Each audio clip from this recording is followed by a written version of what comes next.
والدي كان شغال مدير ثقافة الواحات، وأول ما شاف إن البيوت بتتهد وكده فقال نعمل متحف عشان اللي يجي يزور الواحات مش هيشوف البيوت اللي هي اتهدت في الواحات، فهو قال نعمل متحف عشان اللي يجي يزور الواحات يخش المتحف.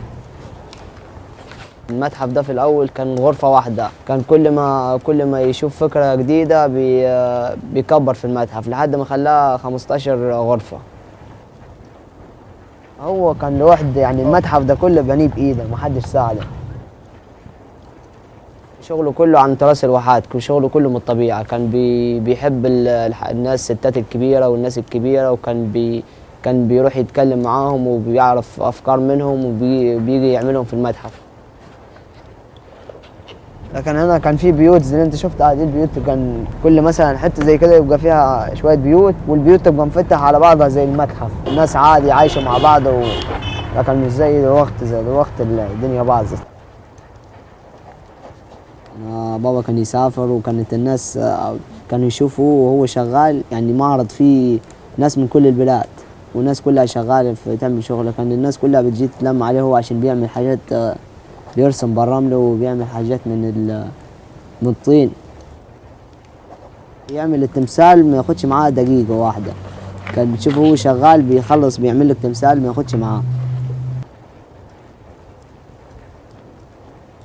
هو يوم ما يتوفى أنا المتحف ده ما كنتش حاطه في دماغي خالص، يعني كنت اشتغلت برا، اشتغلت في محل بتاع شهر، والمتحف ما كنتش نجي نسأل فيه خالص، وما كنتش نجي أصلا بسيط خالص، لما كنت نجي نبص ونعدي. المتحف اتبهدل، العبش الهوا وقع العبش في الأرض فبصيت لي الحاجة صابت علي. كانش بيعلمني، هو شغال انه بناخد مثلا شغال بالطينه، بناخد حته طينه ونقعد نعمل فيها تمثال، وزي ما هو بيعمل نقعد نتعلم، يعني نحاول نعمل زيه. وبعدين جيت بنشتغل بعد وعرفت نشتغل وتعلمت حاجات جديده، يعني شغل النحت على الحجر ما كنتش نعرف، هو اصلا ما كانش يشتغل فيها كتير وهو ما علمنيش النحت ده، بس انا اول ما جبت حجر وقعدت نتعلم عليه فاشتغلت فيها كويس. انا الحاجه يعني انا لو عايز نعمل لوحه بنشوف اول حاجه، مثلا البيت صغير في اول اللوحه بنعملها وبيطلع عاد بتجيني افكار تانية، يعني انا مش عارف هنعمل ايه في اللوحه انا بنجيب الخشب ومش عارف هنعمل فيها ايه. البنات بتجي تاخدني من الفصل عشان ارسم له، يبقوا داخلين مسابقات وكذا بيجيبوا لي الطينه بنقعدوا فيها ونشتغلوا عادي. في ناس بترسم بس كل اللي يرسموا بالالوان، لكن بالرمل دي ما فيش.